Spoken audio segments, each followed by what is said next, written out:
કે છે આ ભાવમાં જીવન પર્યંત અનુકૂળ સામગ્રી રહેશે કે નહીં એવો અજ્ઞાનીઓને ભય રહે. એવી ચિંતા રહે છે આ લોકનો ભય છે.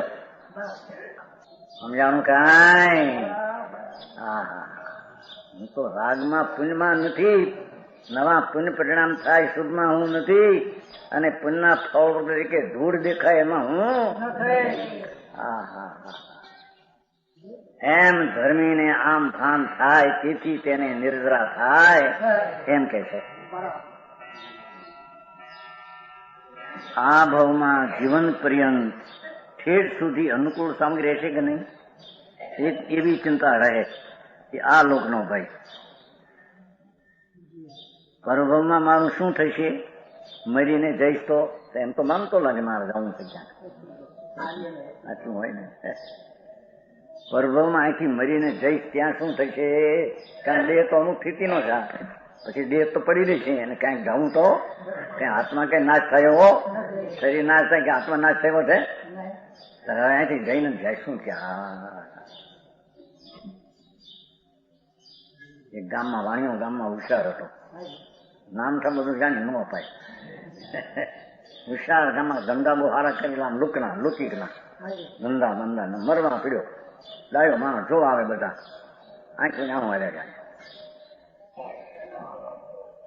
મરવાની તૈયારી. આમ ડાયો હતો લુકી, એમ થઈ ગયો હાય હાય 8 વર્ષથી કોઈ દી કઈ કર્યું નથી. ધર્મ શું છે એ કોઈની ધ્યાન ત્યાં શું થશે એના પૂછવા આવે નાખવા જાણો રોજ શું કરો ભાઈ શું છે. હા, બધું હેલું. આ પાટિયા ભીણવા માંડ્યા, બહારનું નીકળવા માંડ્યું, આ બધા જોવા આવે બધા. હવે રવાના થવાથી હા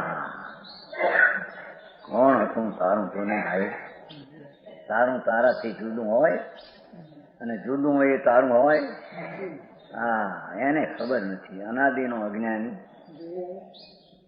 એ છે કે આ લોકનો અને પરલોકનો મારે શું થશે એવી ચિંતા રહે છે. જ્ઞાની જાણે છે કે આ ચૈતન્ય મારો એક નિત્ય લોક છે. ધર્મીને તો હું આત્મા આનંદ ને જ્ઞાન સ્વરૂપ એ મારો લોક છે, ને જ્યાં છું ત્યાં એમાં છું. પછી આ લોક ને પરલોક બીજો બહુ મારો છે.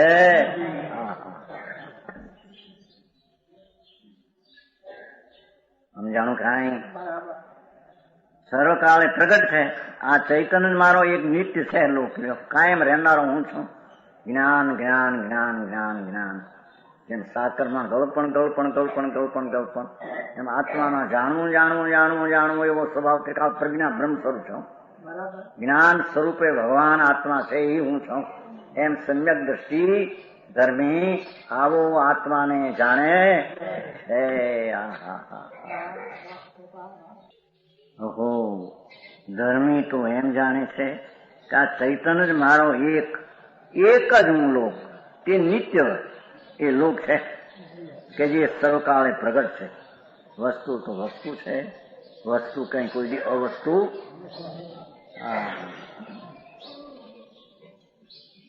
આ સિવાયનો બીજો કોઈ લોક મારો નથી.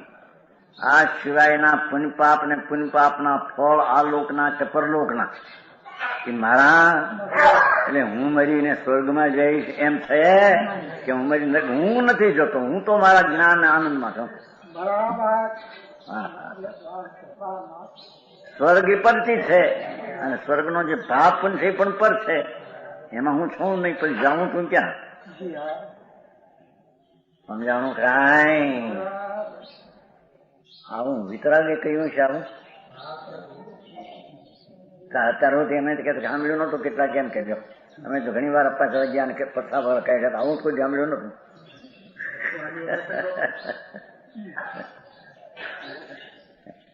અરે ભગવાન નો સાંભળે તે કઈ વસ્તુ હોય કઈ બીજું થઈ જાય. સમજાણું કાંઈ? માર્ગ તો આ છે, અનાદિ સનાતન સર્વજ્ઞ પરમેશ્વર તીર્થંકર દેવ ત્રિલોકનાથ પરમાત્માનું કહેવું અનાદિનું આ છે. સમજાણું કાંઈ? અને એ સત્ય જેવું છે, એમાં કેવું છે, એને કીધું છે, એ વસ્તુ છે એવી.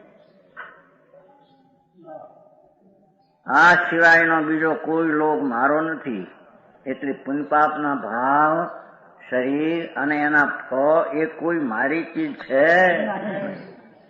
આ મારો ચૈતન સ્વરૂપ લોક તો કોઈથી બગડતો નથી.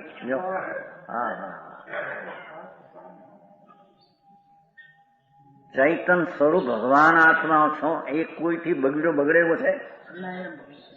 એ તો પોતે ભ્રાંતિ કરતો ગ્રાહક ને હું છું, પોતે પર્યાયમાં બગાડતો.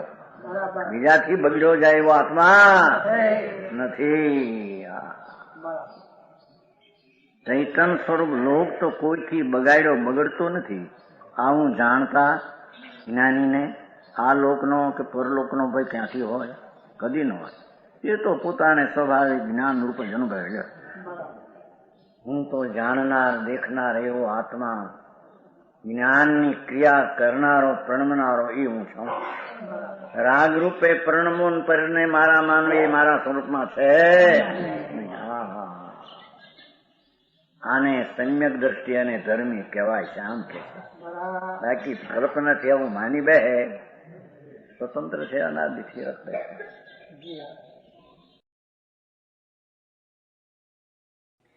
તથાપિ કહાનવાણીના અંકાયે મૂલ્યના કદી. તથાપિ માતવાણીના અંકાયે મૂલ્યના કદી. પરમ કૃપાળુ પૂજ્ય સદગુરુ દેવનો જય હો. પ્રસામૂર્તિ પૂજ્ય ભગવતી માતનો જય હો. જીનવાણી માતનો જય હો. પરમ મિત્રાગ દિગંબર જૈન ધર્મનો